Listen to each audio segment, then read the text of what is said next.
Pemirsa, genangan air yang kembali melanda sejumlah wilayah ibu kota seperti di kawasan Monas dan Kemayoran diduga disebabkan sistem drainase yang buruk. Genangan yang selalu terjadi hanya karena hujan lokal yang turun tidak terlalu lama.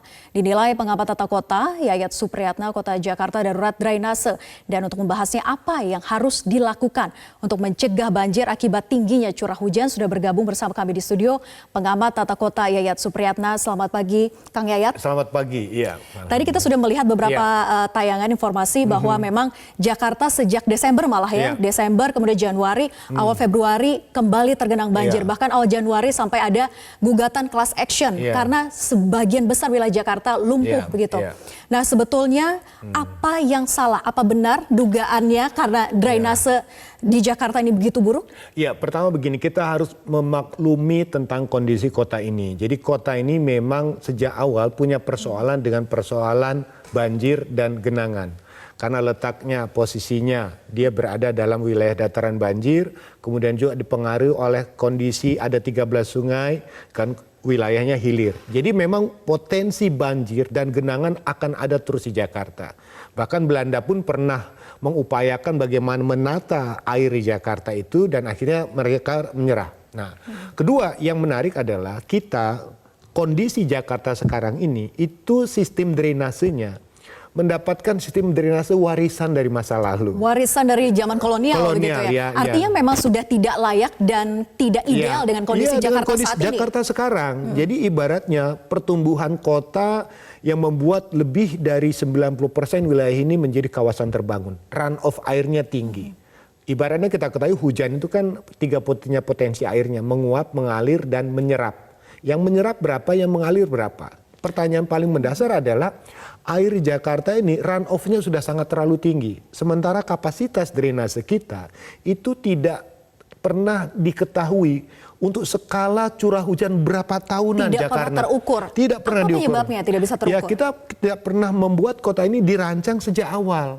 Jadi kesalahannya sejak awal. Tapi kalau sudah kejadian seperti ini, apa yang bisa dilakukan? Yang kita lakukan adalah pada konteks pengendaliannya. Bagaimana mengurangi risiko kemungkinan terjadinya kena bencana. Contohnya gini. Hanya bisa mengendalikan begitu mengendalikan. Contohnya begini, saya mengatakan bagaimana kita mengurangi bencana itu. Misalnya musuh utama di Jakarta itu terkait sungai maupun saluran adalah sedimentasi. Apakah program pengurukan terus-menerus dilakukan? Upaya melebarkan sungai, mengoptimalkan dalam tanda kutip menormalisasikan, itu sudah maksimal belum dilakukan. Pengamatan Kang Yayat selama ini sudah maksimal atau belum? Ya memang masih kurang. Ya, sejauh mana prosentasinya? Nah, pertama begini, kan sebetulnya pemerintah itu bergerak berdasarkan master plan.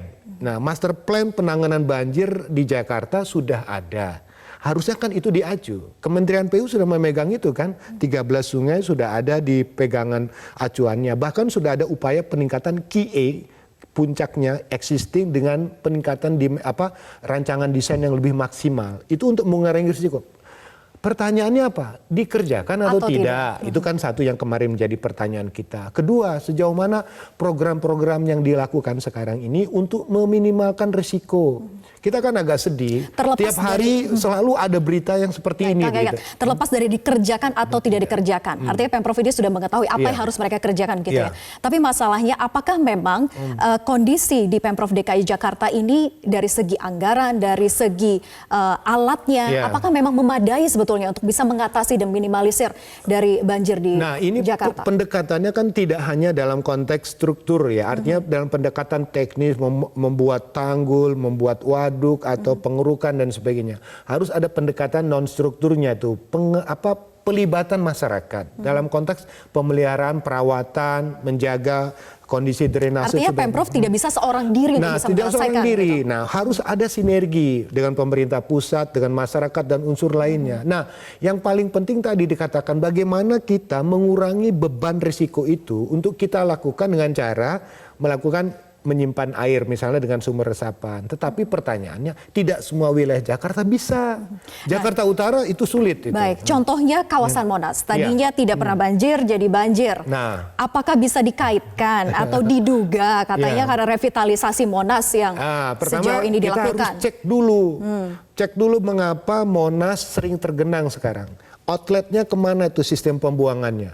Cek di Kali Abdul Muiz. Nah, kalau misalnya kita Merdeka Barat, coba cek sungai yang di belakang Kementerian Perhubungan, ke kantor-kantor kementerian itu kan ada Kali Abdul Muiz. Kalau sistem pembuangan situ, apakah kemarin Abdul Muiz di Kali menguap atau tidak? Kalau misalnya dia tidak menguap, tiba-tiba di sini tergenang, pasti ada saluran yang terhambat. Kalau ini meluap, ini kemungkinan tertahan, ada kemungkinan karena faktor sungai yang tidak maksimal lagi. Atau kembali dicek, apakah pembangunan misalnya trotoar-trotoar yang sekarang terjadi, kemudian ada potensi genangan yang ada di jalan, tali airnya maksimal atau tidak? Lihat paralonnya. Itu 8 inch, 12 inch. Kalau volume air makin tinggi, sementara mungkin paralonnya itu terlalu kecil, itu bagaimana dia bisa lancar? Kalau misalnya tidak dirawat, pasti kalau ada hambatan, sampah dan sebagainya, itu memperparah. Jadi satu-satunya cara saya bilang, untuk kasus Monas, cek kembali itu. Apakah persoalannya di Kali Abdul Muiznya atau di saluran yang tidak dirawat di dalamnya? Atau daerah resapan yang sekarang malah diubah jadi pembangunan? Nah, ada kemungkinan itu bisa saja. Kita pertama mencegah. Saran kita pertama satu, kurangi pengerasan di Monas itu ya untuk mengurangi runoff air yang terlalu tinggi karena bentangnya sangat luas sekali. Kedua, kalau bisa misalnya kalau ada rencana misalnya Formula E untuk mengaspal di sekitar Monas. Atau lebih parah lagi dong. Kan parah kalau bisa pertahankan batu alam yang sudah ada. Risikonya bukan apa-apa. Hujan lokal tuh makin lama makin tinggi. Intensitasnya sih makin kemarin besar. 300 mm Iya, ya. apalagi sekarang kan selama musim penghujan. Jadi kita itu terancam pada saat 4 bulan. Bulan Desember, Januari, Februari, Maret, mungkin bisa sampai April. Nah, pertanyaannya kan apa yang kita lakukan? Kalau misalnya wilayah-wilayah yang terus kita pantau kena terus ya. Ring 1 itu kalau Monas kena terus sekarang. Kedua, Kemayoran dalam seminggu Underpass Kemayoran sampai dengan 4 meter 4 ketinggian. meter. Itu dalam 1 minggu loh. Itu perulangan. Pertanyaannya, kita pernah lakukan nggak audit drainase kita? Jalan kita bangun, tapi drainase kita belum pernah diaudit besar-besaran. Pertanyaan lebih lanjut. Audit besar-besaran atau ujungnya nanti harus perombakan besar-besaran di wilayah Perombakan Jakarta? besar-besaran. Misalnya salah satu contoh, kita bisa menambah nggak kolam retensi untuk penampungan, misalnya pada saat laut pasang atau sungainya lagi tinggi. Kedua, kesediaan pompa. Kemarin kan pertanyaannya misalnya untuk underpass di sekitar Kemayoran.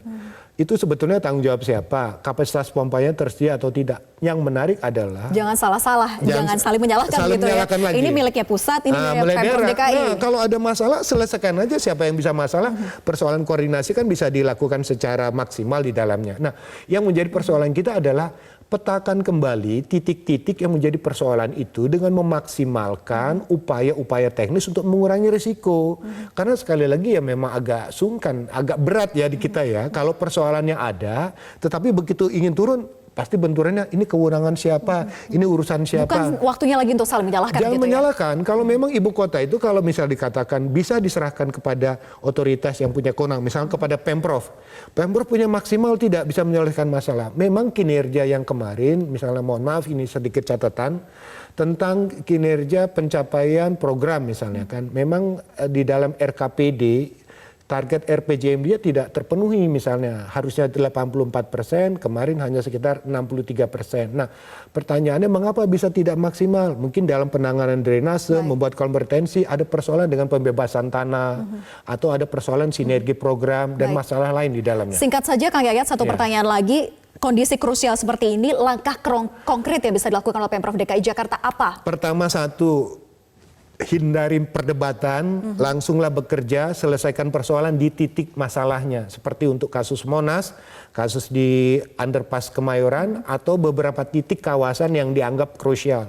Kedua, segera sinkronisasi program sinergi dengan pemerintah pusat untuk menyelesaikan apa yang kemarin sudah ada. Seperti normalisasi dan sebagainya. Yang terakhir, pelibatan unsur masyarakat. Jadi masyarakat selama ini sebetulnya punya peran untuk bisa memaksimalkan menyelesaikan masalah, tapi dalam ini peran apa yang harus diberikan, itu harus diberikan tanggung jawab yang lebih besar. Sosialisasi yang dibutuhkan juga oleh Pemprov DKI dan pendekatan yang baik pendekatan gitu ya. di dalamnya. Baik, terima kasih Kang Yayat. Titik masalahnya seperti untuk kasus Monas, kasus kasus di underpass Kemayoran atau beberapa titik kawasan yang dianggap krusial. Kedua, segera sinkronisasi program sinergi dengan pemerintah pusat untuk menyelesaikan apa yang kemarin sudah ada, seperti Sinergitas dibutuhkan. normalisasi dan sebagainya. Yang terakhir, pelibatan unsur masyarakat. Jadi masyarakat selama ini sebetulnya